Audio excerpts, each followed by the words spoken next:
Good morning. It is Friday, April 18th, 2025. This is the Automotive State of the Union. I'm Paul J. Daly. This is Kyle Moutnsier. Today we're talking about the auto show, U.S.-made RAV4s, and electric police motorcycles. Everywhere I go, the people really want to know who I is and who I be. They stop and stare when they see me. Electric police motorcycles. That's a weird one. That sounds like an amazing one. Are you kidding me? I mean, talk about... How is that weird? It's just like, Have I don't know. Seen a science fiction movie? The police are always on electric motorcycles. Like zoom, zoom, zoom. Also, you think about like how many motorcycles are rolling around parades in the U.S., right? Oh, like little electric motorcycles just pit-pattering around, you know? Yeah, I guess the electric motorcycles in the parades kind of is a little lackluster. We'll talk about them because you kind of want to hear the sound at the parade.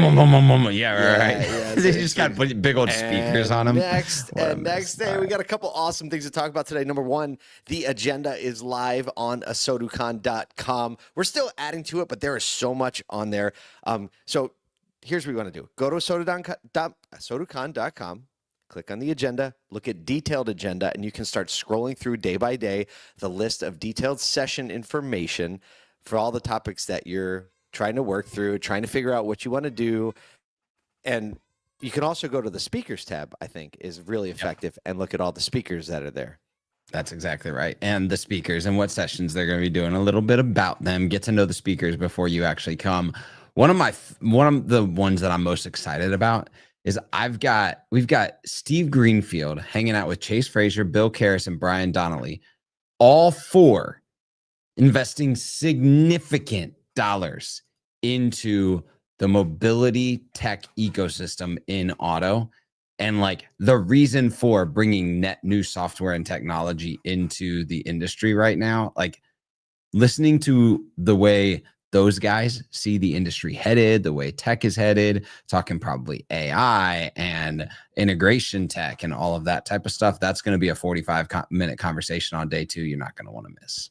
I think one of the biggest values are just asking other people, like other dealers, other operators, other people that are in the same seat that you're in, or, you know, like COOs, CMOs, sales managers, general managers. The very powerful question: what are you doing with this right now? Right? Like that's where you get the real unlock. So we hope you can join us. Go to asoducon.com, get your tickets, and join us. I love watching all the ticket sales coming in every day. And I like fun. searching the names. I can't wait that's to a see dealer you. I don't know. That's someone you don't know. Yeah. It's a combination of both of those. All right. I think it's time for some news, right? Let's get into it. Before we get into news, we do need to thank our friends at Reynolds & Reynolds and Goo for being our presenting sponsor this year. Talk about a company who has been around for a long time, however, is still on the hunt, still developing new tech, new tools, doing everything they can to bring solutions to dealers. And that's right. I don't know if they're bringing their robot, but they had a really awesome like drink serving robot. It was like a parts delivery robot that they retrofitted to serve drinks. So I wonder if we're going to have that there. But either way, thank you to them. And I can't wait to be with the Reynolds team at AsoduCon as well. Talk some news. So we were at the auto show. We were in New York City earlier this week, and all the automakers came to New York looking to celebrate new vehicles, but found themselves answering the same questions about tariffs. Despite flashy debuts and reveals, the weight of trade policy loomed on every conversation. Subaru's U.S. Chief Jeff Walters debuted the all-new Outlook, only to field immediate questions about tariffs instead of the vehicle. You know, that's got to be so frustrating. You got this new car, and you come out, and then everyone wants to talk about tariffs. It's unbelievable.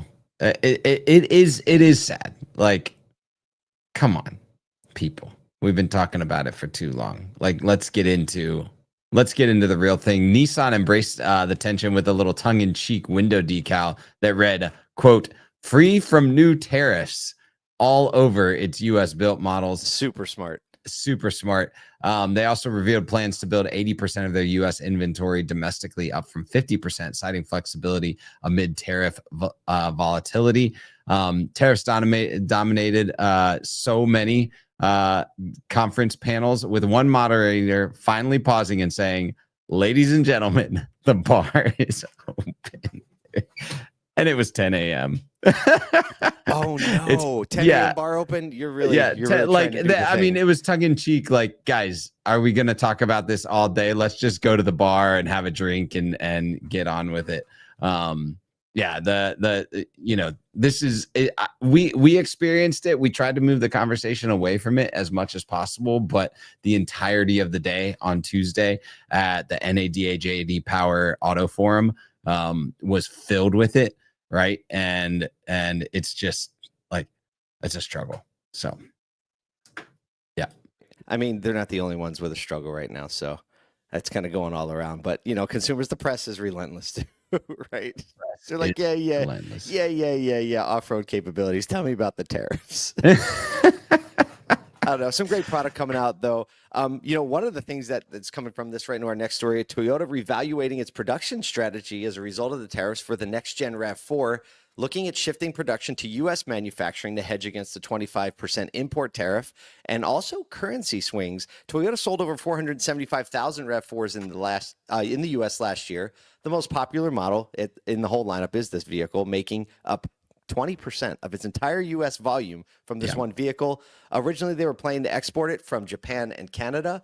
U.S. production in Kentucky is now under serious consideration. The shift would help meet expected demand, mitigate tariff costs, with potential U.S. output beginning as soon as 2027. Still takes a long time to refit a factory. While plans aren't final, Toyota noted that it, quote, continually studied ways to improve its manufacturing, but declined to confirm the speculation.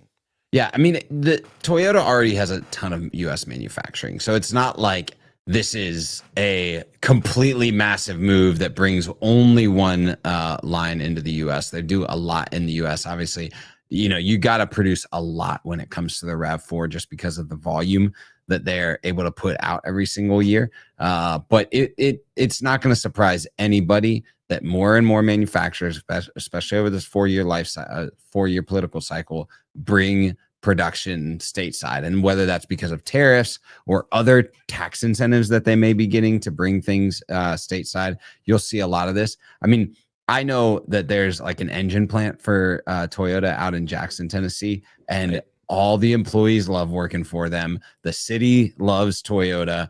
So it's not out of the norm to have a lot of production there. And they've done a great job at not, having unions enter in, so they don't have some of the cost